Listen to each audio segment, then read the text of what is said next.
Vamos a orar, mis hermanos, y poner nuestros corazones en las manos de Dios para meditar en su palabra. Vamos a orar.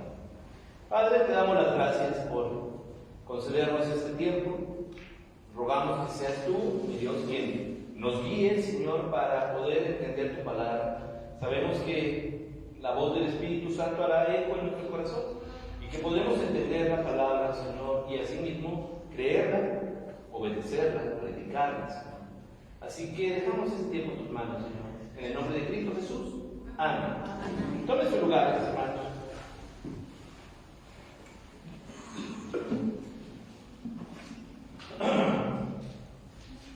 Para contrarrestar, hermanos, aquello que tiene como objetivo aclarar, o mejor dicho, contrarrestar lo que como objetivo tiene corromper la enseñanza cristiana eclesial, Pablo escribe esto que algunos han denominado un himno cristológico. Lo que tenemos del versículo 15 al versículo 23, hermanos, es un himno, precisamente.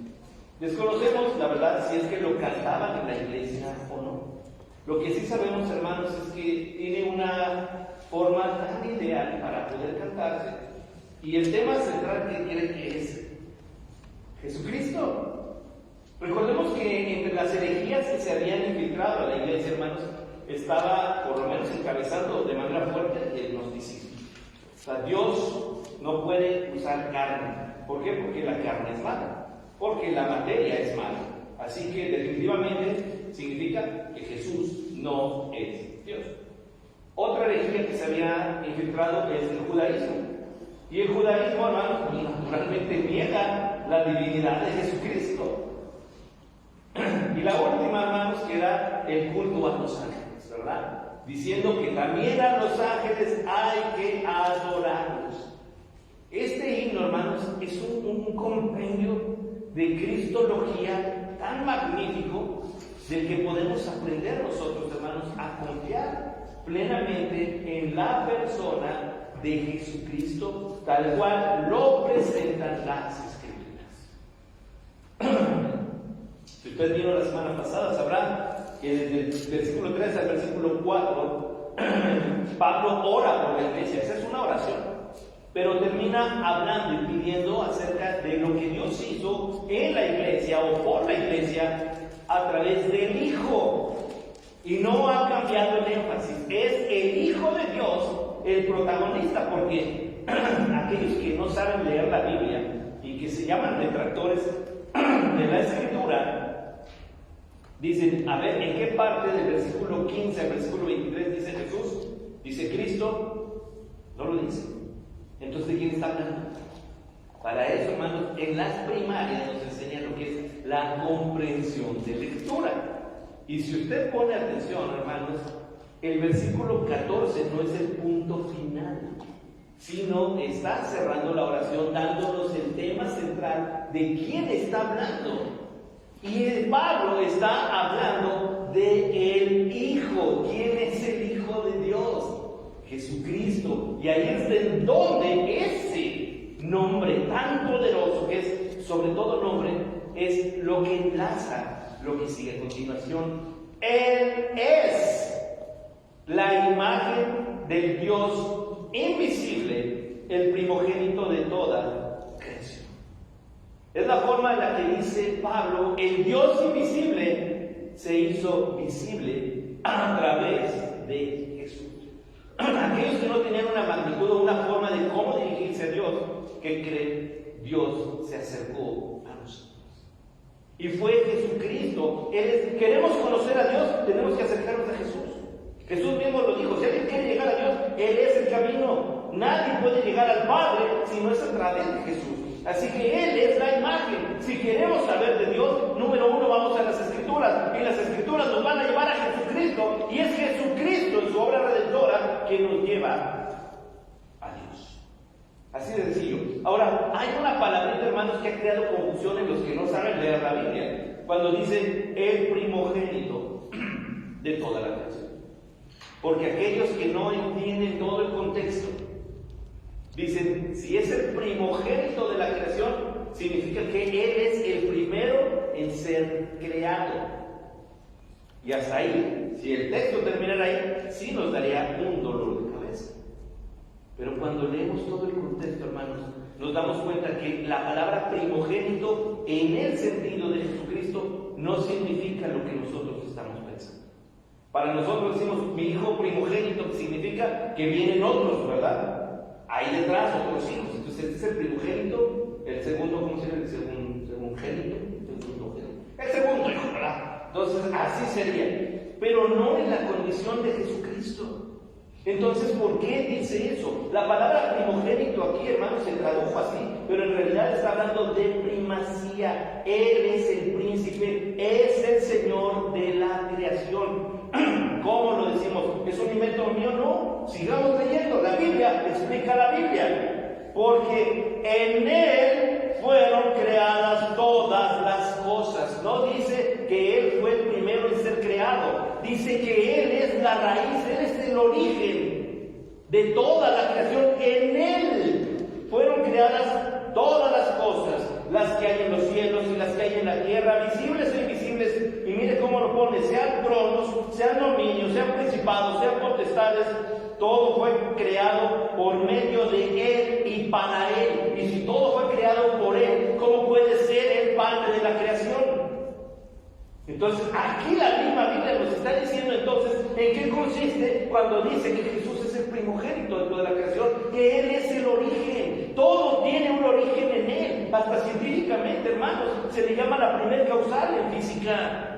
¿Qué es eso? El origen todo. Aunque nieguen a Dios, tienen que admitir que hubo un punto crucial donde todo tuvo un inicio, y para darle sentido, la ciencia solo le ha llamado el primer causal o la primer causal. ¿Sabe cuál es la primer causal? Aquí está diciendo que Jesucristo es el creador. Dios es el origen de todo y todo fue creado en Él. Ahora mire cómo lo pone. En Él fueron creadas todas las cosas, a excepción de Dios. Y cuando digo Dios, hermanos, aquí sí quiero que piensen la Trinidad. Dios en la persona del Padre, del Hijo y del Espíritu Santo, que los tres forman a Dios. La divinidad, salvo Dios en su carácter de divinidad, todo es creación. Todo. Seres espirituales, espíritus, ángeles, demonios, todo fue creado. Todo es creación. Entonces aquí sí es interesante, porque si nos dice, fueron creadas las que están en los cielos, las que están en la tierra, y todavía dice visibles e invisibles. ¿Visibles e invisibles para quién? Para nosotros. O sea, cuando alguien me ha dicho, oye, hermano, es que no sabemos si hay vida en Júpiter, no sé. Y si llegan a aparecer los marcianos, se viene abajo el cristianismo. No hay que leer Colosenses. Aquí en Colosenses nos está diciendo que Él es el Señor de toda la creación. Para nosotros son cosas invisibles. No nos dice Dios eso si va a haber o no, pero sí nos dice que Él es el Señor. Y si hubiera vida allá, ¿qué cree? Dios sigue siendo el Señor. Esa es la parte que Pablo está atacando a estas personas, hermanos, que están poniendo a Jesucristo en un lugar inferior, que le están quitando al Señor Jesús su divinidad. Así que lo que hace es explicar que todo, salvo el Creador, todo es creación. Y toda la creación se sujeta al Creador, se sujeta al Señor. No importa si son tronos, si son dominios, si son principados, si son potestades, si nosotros los podemos ver o no los podemos ver. ¿Sabe qué? Todo es creación y todo se sujeta al autor de la creación. Por eso le llaman primogénito. Entonces Pablo está aquí, hermanos, poniendo realmente, exaltando a la persona de Jesucristo en su carácter divino. ¿Por qué? Porque la iglesia había sido tolerante a pensamientos filosóficos que corrompían la enseñanza cristológica. Jesucristo es el Señor, y Pablo se levanta con este himno, hermanos, para decirles, ¿saben qué? Solo hay uno, es el Señor y es Jesús. Y Él es el autor de la salvación, Él es el creador, Él, todo es por Él y para Él. Miren nuevamente en el 17, y Él es antes de todas las cosas, y todas las cosas en Él subsisten. Hermanos, la creación, no nada más nuestro planeta, la creación está en las manos de Dios. El cosmos, el universo entero está en las manos de Dios. Así que esto, hermanos, fortalezca nuestra mente, porque si Dios tiene cuidado, hermanos, de que cada constelación, cada estrella esté en su lugar, yo creo que entonces Dios sí tiene cuidado de dónde está usted. Así que Pablo alienta a la iglesia a confiar en el poder, la sabiduría, el orden, en el nombre de Jesucristo. Y Él es la cabeza del cuerpo. Aquí ya va el punto eclesiástico.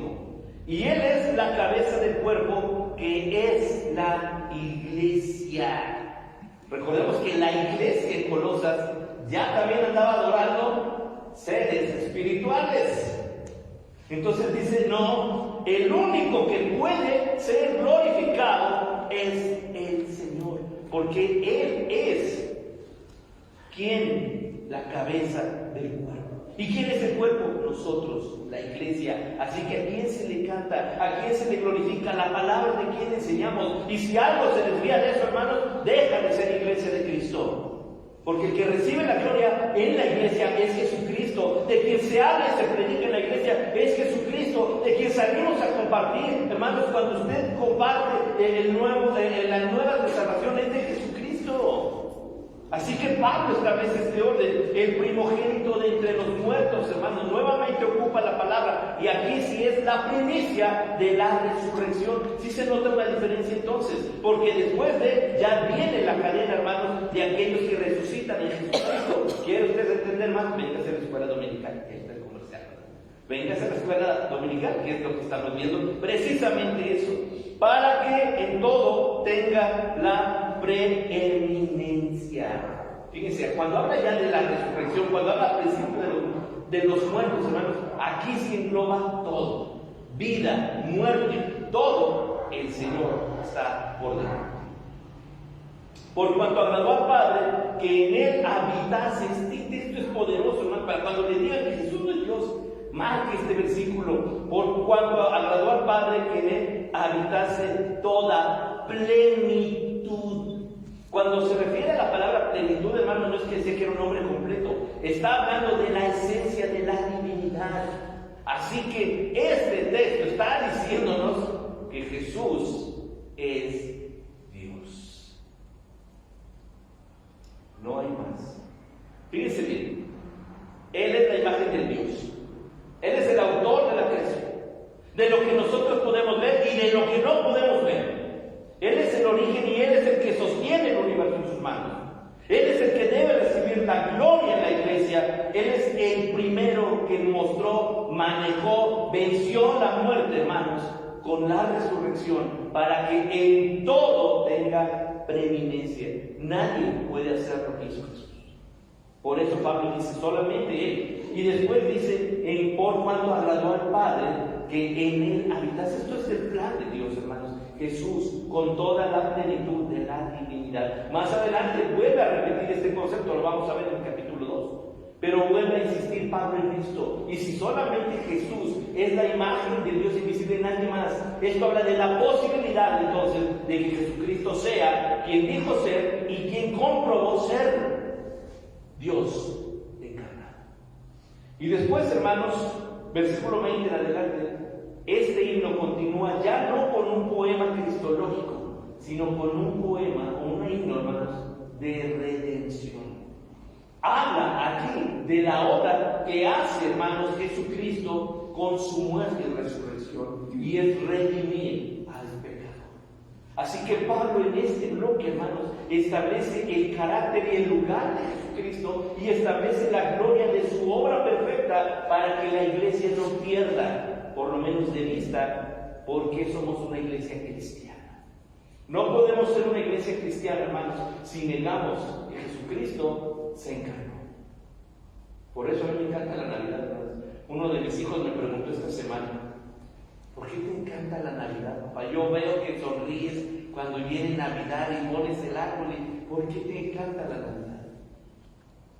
Yo así de manera siempre dije, por muchas razones. De las enumero, decía rapiditamente. La primera, porque todo lo que ponemos de adornos es un recordatorio, todo, de la esperanza que tenemos en la promesa de Jesucristo. 2, porque recordar y pensar en lo que ocurrió en la primera Navidad. Hermanos, entiendo cuando dice que se humilló tomando forma de hombre, dice Filipenses. Porque la primera Navidad le decía a mi hijo, no se sentaron a la mesa, no comieron y cenaron en familia.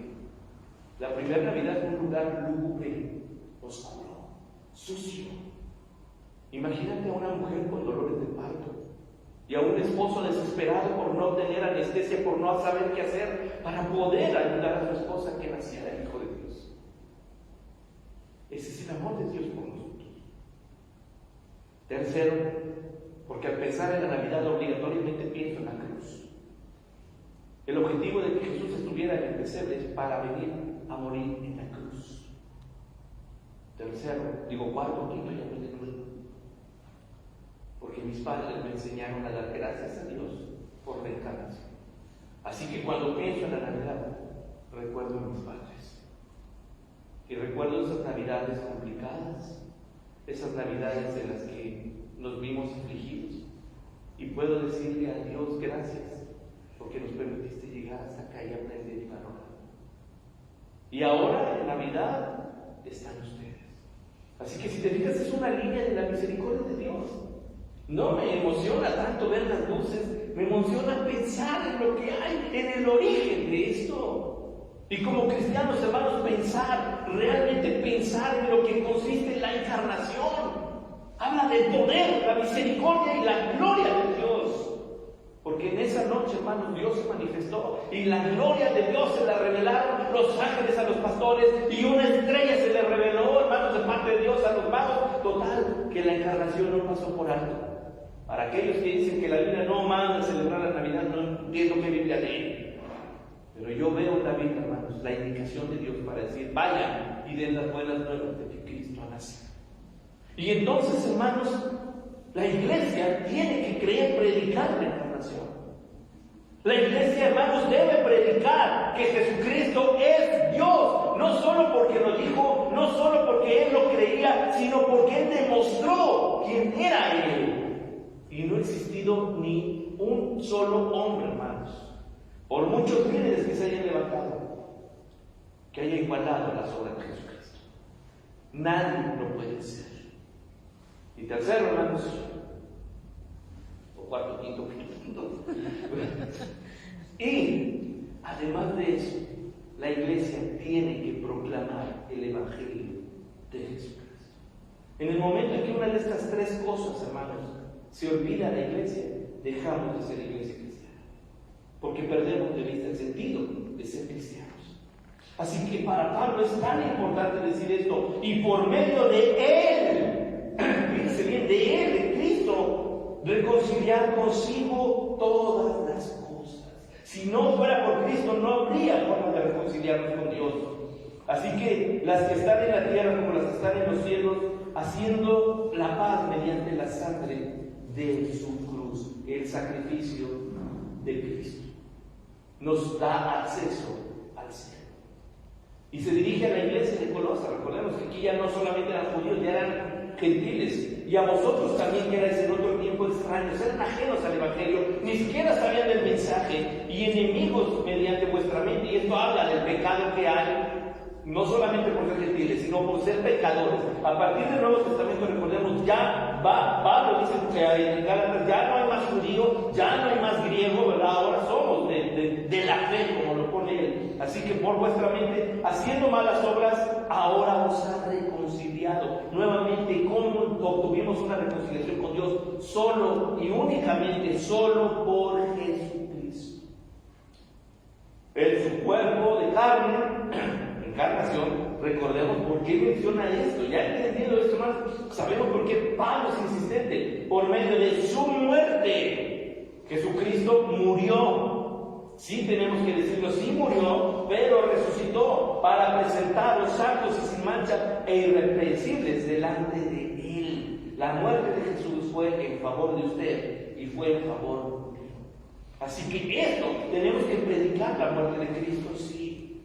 Pero nuevamente, así como decimos, si predicamos el pesebre, eso apunta, hermanos, a la cruz. Y si predicamos la muerte de Cristo, eso apunta ¿a qué? A la resurrección. Y si predicamos la resurrección, hermanos, entonces eso apunta a su segunda venida. Y se dan cuenta, hermanos, como todo el mensaje de Cristo siempre es esperanzador. Aquí la pregunta de Pablo sería entonces, si esa es la situación y el mensaje, ¿por qué están creyendo cosas que no? Hermanos, la sutileza del diablo, hermanos, es tan suave que no nos damos cuenta.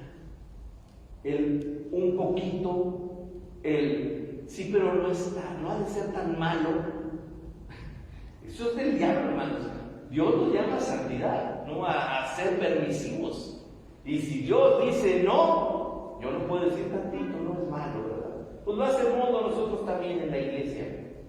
Si se trata de Jesucristo, hermanos, demanda al Señor santidad.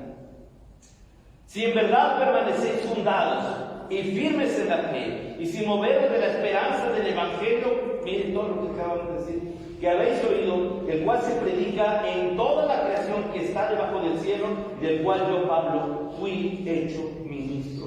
¿Con qué se lo digo, hermano? Porque soy un ministro de Cristo. Y si soy un ministro de Cristo, no puedo hablarles de otra cosa que no sea Cristo. Y si les voy a hablar de Cristo, les voy a explicar por qué para mí Jesucristo lo es todo.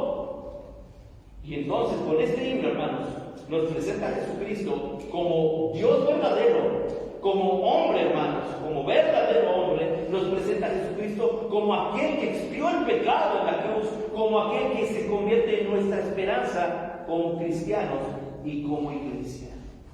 Así que es importante que Pablo le explique a esta iglesia de Colosas y que Pablo nos explique a esta iglesia por qué tenemos que permanecer fieles al mensaje de Jesucristo. No nos movamos. ¿Quiere usted saber más? Abra su Biblia. ¿Quiere usted conocer a Dios? Lea su Biblia. Pase un buen rato leyendo la Biblia, entendiendo la Biblia, comprendiendo la Biblia, hermanos. Y nos vamos a encontrar con las verdades más simples, poderosas y extraordinarias de la verdad de Jesucristo. Así que Pablo nos da, hermanos, un himno. No sé, la verdad, les comento, ningún comentario o comentarista o teólogo ha encontrado cómo o de qué manera se cantaba este himno. Si lo entonaban, en qué melodía. Por lo menos en el libro de Salmos hay indicaciones de cómo se cantaba ese salmo: con música de flauta, con música de cuerdas, con música alegre, con música reflexiva, con música triste. Pero aquí no. Aquí solo sabemos que es un himno, hermanos, que la iglesia entonaba para enseñar doctrina, con un himno para enseñar cristología, para enseñar soteriología, que es la doctrina de la salvación. Así que, hermanos, tengamos presente este bloque de Colosenses para confirmar, hermanos, que no nos hemos equivocado al poner nuestra fe en Jesucristo. Padre, te damos las gracias por tu palabra. Gracias, Señor, por lo que tú nos has compartido esta tarde, Señor. Y por qué, Padre, era tan importante para el apóstol confirmar esta verdad única, Señor, acerca de ti, de tu verdad, de tu poder. Y de por qué, Señor, demandas que tu iglesia se mantenga firme en esta enseñanza. Confiamos fielmente en ti, Señor. Creemos precisamente en lo que tú dijiste, y es para nosotros, Señor, un motivo de fortaleza y de esperanza, confesar a todo el que demande de nosotros esta respuesta, decirle lo mismo. Creemos y predicamos en esta iglesia que Jesucristo es el Señor. Permítenos sostenernos, Señor, en fe, en obediencia y fidelidad a tu nombre. Gracias te damos por tu palabra, en el nombre de Cristo Jesús. Amén. Dios les bendiga, hermanos.